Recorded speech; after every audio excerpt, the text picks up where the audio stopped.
اور حضور نے فرمایا ہے وہ جنگ جب ہوگی تو ایک باپ کے اگر 100 بیٹے ہوں گے تو 99 ختم ہو جائیں گے، ایک بچے گا۔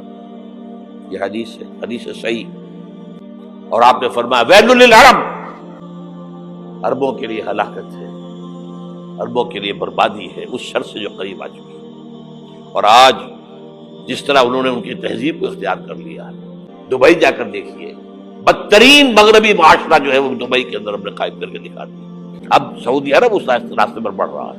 پہلی بات جو کہہ رہا ہوں وہ تو یقینی ہے، اس میں تو احادیث صحیحہ موجود، اگرچہ اس کے بعد پانسا پلٹے گا، پھر حضرت مہدی کا ظہور ہوگا، حضرت عیسیٰ کا نزول ہوگا، اور وہ گریٹر اسرائیل گریٹر گریو یارڈ بنے گا یہودیوں کا، ایک ایک یہودی قتل ہوگا اور دفن ہوگا۔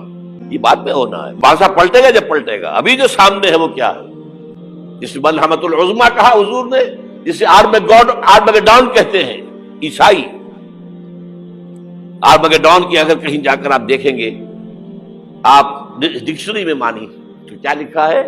A very big war which will be fought between the forces of evil and good before the end of this world۔ اس دنیا کے خاتمے سے پہلے خیر اور شر کی قوتوں کے درمیان بہت بڑی جنگ ہوگی۔ ارمجدون اسے کہتے ہیں عربی میں، اور آرمگیڈون اسے کہتے ہیں انگریزی کے اندر۔